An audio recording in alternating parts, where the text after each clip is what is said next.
Well, we had to wait the entire draft, but we finally got a wide receiver. I knew it would come down between a wide receiver and a defensive end. The Detroit Lions select Antoine Green out of North Carolina in the 7th round, which they got that pick from the DeAndre Swift trade.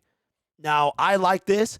We were very high on A.T. Perry, but he went several picks before, and he was out of the question. So when the time came around, we took him. Now, according to ESPN, he was, I want to say, in the top 10 receivers left on the board before A.T. Perry came off. So it's not a bad pick. I fully expect him to be competing for a roster spot. I don't think this is going to be a situation where he doesn't make the team, but the 7th round pick, at this point, we're talking about a bonus pick here. Then we have the potential to get even more in undrafted free agency. But here's a look according to NFLDraftBuzz.com. We're going to look at his weaknesses and strengths. His weaknesses, according to the scouting report, does not always use his hands to secure deep throws, allowing the ball into his pads and chest. So, got to use your hands and not your body to catch the ball.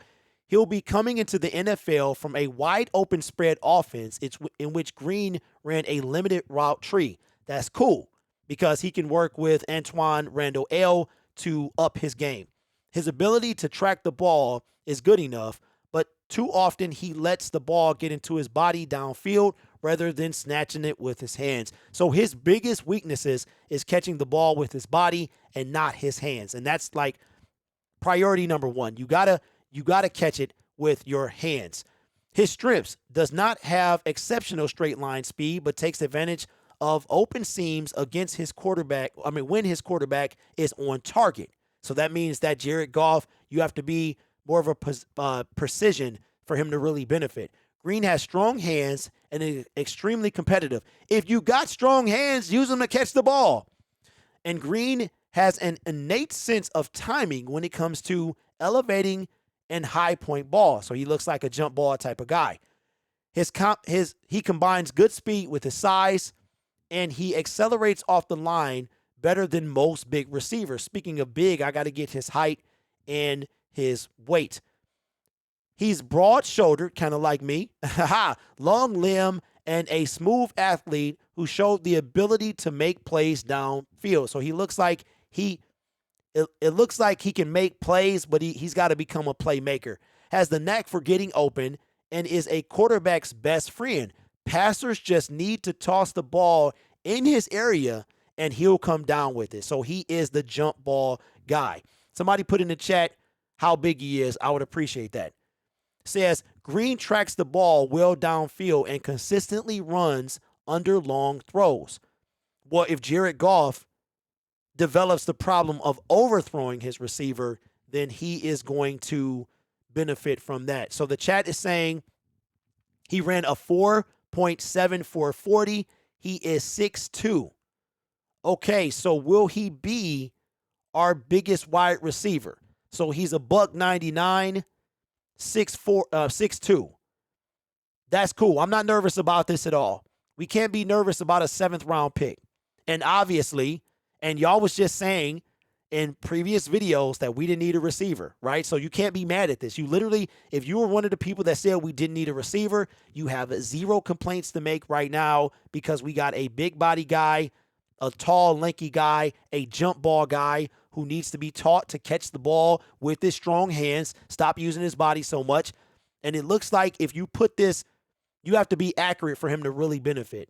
But if he runs, and I like what it said about chasing down the ball pretty much, that he's going to run for the ball. Let me see what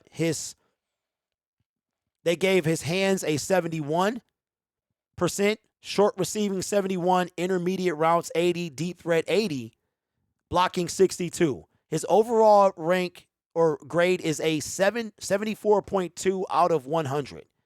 They gave him a C at the combine.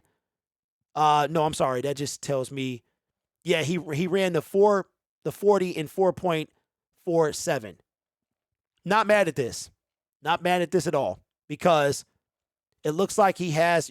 We got to remember that our franchise, these guys that we have in the front office, they're going to go for intangibles. That's why I kept telling you that Jalen Carter is not about what you can do, more of who you are. If they can teach you something, if you're teachable, that's good enough to be drafted. You understand what I'm saying? So I'm not mad at this at all. Not sure that he's going to be number 2, but if he makes the team, which I fully expect him to do, I mean, then he will be a good kind of placeholder until Jamison Williams comes back. So I'm not mad.